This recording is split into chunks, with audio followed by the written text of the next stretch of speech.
अखिल भारतीय संत समाज के प्रवक्ता महामंडलेश्वर स्वामी अनिलानंद महाराज बुधवार को गुना जिले के अल्प प्रवास पर रहे। गुना में अनिलानंद महाराज ने मोहन सरकार द्वारा उज्जैन में संतों के लिए स्थायी आश्रम बनाने की अनुमति देने का स्वागत किया।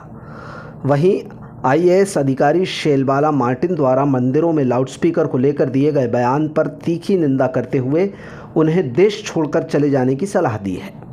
महामंडलेश्वर स्वामी अनिलानंद के मुताबिक एक वरिष्ठ आईएएस अधिकारी को इस तरह का बयान नहीं देना चाहिए, क्योंकि मंदिर और मस्जिद में कुछ समय के लिए ही लाउडस्पीकर बजाए जाते हैं। अगर इससे शैलबाला को दिक्कत है तो वह हिंदुस्तान छोड़कर चली जाएं। स्वामी अनिलानंद ने तर्क दिया कि झांकियों में कुछ दिनों के लिए ही लाउडस्पीकर का इस्तेमाल किया जाता है।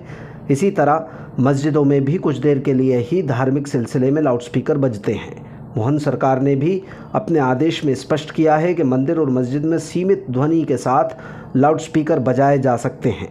महामंडलेश्वर ने मुख्यमंत्री डॉक्टर मोहन यादव को सलाह दी है कि इस तरह के विवादास्पद अधिकारियों को उन्हें प्रदेश में नहीं रखना चाहिए, जो हिंदू समाज को टारगेट कर रहे हैं। संत समाज के प्रवक्ता ने 22 अक्टूबर को उज्जैन में की गई घोषणा का स्वागत करते हुए कहा कि सिंहस्थ क्षेत्र में साधु संतों के आश्रम का स्थायी निर्माण नहीं हो पाना पीड़ादायक था। अब साधु संत अपनी ही ज़मीन में आश्रम बना सकेंगे और उज्जैन में प्रवास कर पाएंगे। इसके लिए मोहन सरकार का वे आभार व्यक्त करते हैं।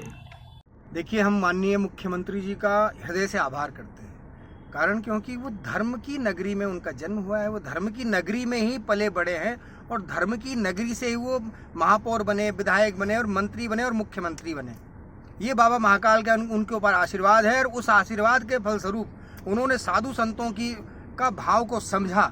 क्योंकि जब भी उज्जैन में 12 साल में सिंहस्थ लगता है, कुंभ का मेला लगता है, तो हम लोगों को टेम्परेरी बड़े बड़े टेंट और ये सब लगाने पड़ते हैं और फिर उनको उखाड़ के ले जाते हैं।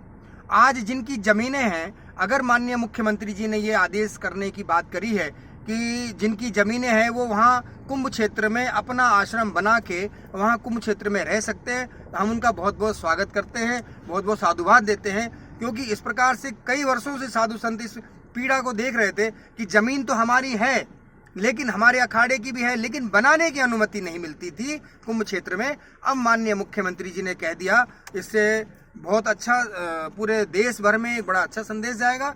क्योंकि सभी संत पूरे देश भर से आते हैं और उनको कहीं ना कहीं पीड़ा होती थी कि भैया हमारे पास ज़मीन है, हमें टेम्परेरी टेंट लगाना पड़ता है। अब ज़मीन है तो उसमें बहुमंजिला इमारत बनाएंगे, उसमें बहुत सारे साधु संत रहेंगे। जहाँ 10 रहते थे वहाँ 100 रहेंगे। हम उनका बहुत बहुत स्वागत और सम्मान करते हैं। बाला मार्टिन एक वरिष्ठ आईएएस अधिकारी हैं। उनने जो बयान दिया वो उनके जो शारीरिक बनावट और उनकी मानसिक हिसाब से वो बयान उनके लायक नहीं था, उनको नहीं देना चाहिए। क्योंकि वो एक जिम्मेदार आईएएस अधिकारी हैं। उनको हाँ, झांकियों में इसमें डीजे जरूर बजते हैं, लेकिन वो एक दिन 2 दिन, जैसे कि दुर्गा जी की झांकी निकलती हैं तो 2 दिन बजेंगे, गणेश जी की निकलती हैं तो उस दिन बजेगा, या कोई जिस दिन मुहर्रम का जुलूस निकलता है उस दिन बजेगा। अब हम कहें कि 24 घंटे बज रहे हैं तो वो तो गलत है। हाँ, मंदिरों में अगर उन्होंने ये कहा है कि मंदिरों में लाउड स्पीकर से हमें दिक्कत होती है, तो भैया मंदिरों में मस्जिदों में लाउड स्पीकर कुछ समय के लिए बजाए जाते हैं, चाहे मंदिर में बजे चाहे मस्जिद में बजे। वो दिन भर कोई नहीं बजाता, न मस्जिद वाले बजाते न मंदिर वाले बजाते। वो सीमित समय के लिए बजाते हैं, जैसे सुबह आधा घंटा बजा लिया, शाम को आधा घंटा बजा लिया। अगर इससे भी उनको ज़्यादा दिक्कत है वो देश छोड़ के चली जाएं। क्योंकि हिंदुस्तान में तो भैया ये मंदिर में भी लाउड स्पीकर बचेंगे और मस्जिद में भी बचेंगे। लेकिन हमारे मोहन सरकार जी को मैं बहुत बहुत धन्यवाद देता हूँ। उन्होंने एक आदेश पारित किया था कि ध्वनि यंत्र मंदिर, मस्जिद, गिरजाघर और गुरुद्वारों में सीमित उसमें बजे, साउंड में बजे, तो सारे लोग नियम से उसका पालन कर रहे हैं। आज मंदिरों के लाउड स्पीकर भी बहुत मध्य आवाज़ में बजते हैं और मस्जिद के लाउड स्पीकर भी धीरे धीरे बजते हैं।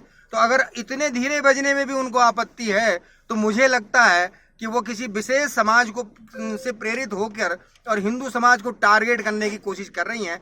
तो इसमें मैं मुख्यमंत्री जी से निवेदन करूंगा कि इस प्रकार के जो अधिकारी हैं, जो धर्म से लोलोपित होकर और किसी दूसरे धर्म पर प्रहार करते हैं, तो हमें मध्य प्रदेश में उस अधिकारी को नहीं रखना चाहिए। मैं माननीय मुख्यमंत्री जी से आग्रह करूंगा।